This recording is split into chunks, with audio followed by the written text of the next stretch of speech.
What's up, guys? Mick here. I'm going to do a review today of my Motorola Atrix 2. Pretty good phone, personally. As you guys can see, I don't know if you can see it because the screen's so bright. I'll go back to it. Actually, let me lock it now. You guys can see all the scratches and stuff like that. I really recommend when you buy a touchscreen phone, any of these, especially one with such a big screen, you buy screen protectors. Now, you don't have to buy the pricey ones from the company themselves. You can always go ahead and go to Walmart, I think is where I bought mine, and they're basically just static cling screen protectors, and they pay for themselves the first time you get a nasty scratch or something. I've gone through about 3 and probably 4 months, so definitely do that. So all the basic stuff on it. You've got your lock button at the top, your headphone jack. Hell, well, you guys can see those, but they're there. HDMI port, and then you got your mini or micro USB. And then on this side, you got your camera button, and you've got your volume for all your stuff you need. And it fits pretty good in my hand. It's got a 4.3-inch screen to it, so that's pretty decent. Biggest screen phone I've ever owned. Excuse me. A couple other things I wanted to get to here. It's got an 8-megapixel camera, and it shoots 1080p, which is one of the things I really like about this camera, although it eats a lot of your memory fast. So if you're planning on taking a lot of videos, have a decent sized card to it. That'll help out a lot. It's got a dual-core processor in it. Not sure of the. It's actually it's 1 gigahertz dual-core TI OMAP 4430. It's got 1 gig of RAM. It's got a front-facing camera as well. I'm going to try to angle it in the light for you, right below where my fingers point. Right there, you can kind of see it. So, it's a pretty decent phone. It's pretty quick. Now, compared to the one before, the original Atrix, there's not a whole lot of differences there. This one's a little faster from what I've read. I haven't handled the first one yet, so I can't say for sure. But this phone's pretty quick. Let's go to settings here.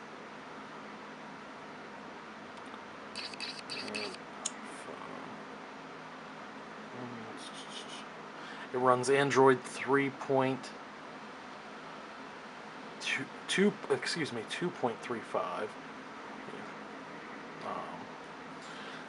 which is a pretty good version. I had a Android that had, I had a Motorola. It was the backflip. Excuse me, I'm going crazy here. Motorola backflip. It ran 2.1, and it was absolutely miserable. Let's see. That autofocus. I don't know why it's not working, so I apologize. Like I said, it's pretty quick. The big screen lets me fit a lot more stuff on there. Lots of apps and stuff like that. A lot of cool ones. This one you can use Netflix with. We'll go into the Android market, and I'll show you here some of the good stuff you can get for it. I have a couple I use, like I use my Weather Channel app. Also have the Wonderground. Words with Friends. I'm hooked on that game right now, so it's kind of a problem for me. Also, I have the Kindle app for it, which Kindle app's really nice. It runs a lot better than the e-reader I showed you on that tablet, the e-reader tablet Android thing I showed you a couple days ago. It runs really smooth on here, and it's not too bad to read on. I just wouldn't want to do it for a long period of time. Of course, got ESPN Sports Center. Scanner radio is a nice thing to have. I use that when I'm traveling. If I get stuck in traffic, I try to get an idea of what's going on. Speed test. Crap. If I run this, it'll show you my internet, my Wi-Fi speed. So, let's skip that. And just other things, YouTube app, we gotta have that. So, you know, it's not a bad phone at all. It's quick. I'll give you guys an example here of the rear-facing camera. Put this up. Oh, this is neat too. You can, if you hold, that's how you add apps. But if you hit the home button twice, or if you hit the home button once, excuse me, you get all of the pages you have, and you can add from, you can pick which one you want to go from there if you don't want to thumb through it. Kind of lazy, I don't mind thumbing through. Let me go ahead and show you that rear-facing camera now. This is regular front-facing. It's looking at my laptop right now. And if you hit this button, there you go. See my Who tapestry, and that's where the phone's facing. My hair's a mess, so I won't keep that on too long. I'll also tie in some the high def at the end of this video. I'll throw in a picture or two, and I'll record a short video, and I'll throw that in with the 1080p so you guys can check that out. You know, I have this through at&t. I paid $100 for it with contract update, which was worth it for me because I just needed a good phone. So, I mean, I would definitely recommend this phone. I mean, it's light, it's got a big screen to it, and these cell phones work really good if you don't drop them in a pool. So, if one of my YouTubers gets this reference, they win a prize. So, but all in all, like I said, it's a great phone. It's quick, and you know, I can't beat it. Like I said, I had that Motorola backflip. That thing was slow. It always crashed on me. I've not had this phone crash once since I've owned it. So, yep. Comments, or before I leave off here, I want to show you the standard Windows, excuse me, Motorola phone buttons. You know, menu, home, back, and search.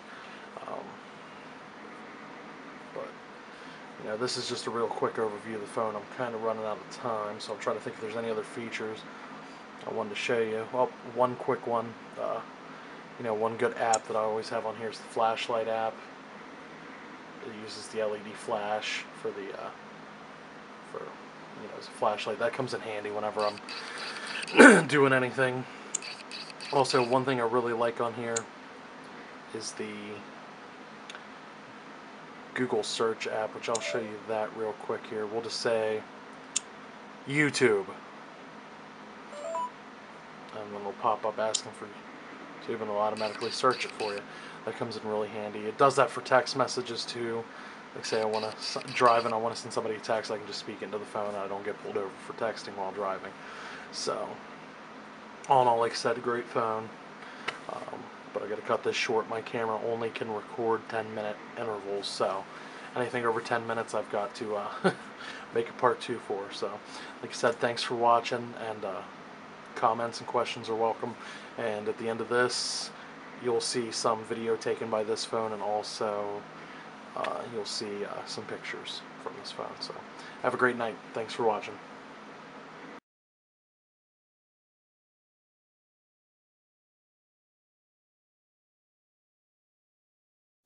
Alright guys, this is just a quick recording with my the actual phone. Just show you the case of it. I'll review the case real quick with this. Body glove case, I got it from the at&t place. So it's not required you buy this, but I really recommend it just to protect the phone, all that good stuff. But nope, this is just also a test of the high def. So thanks.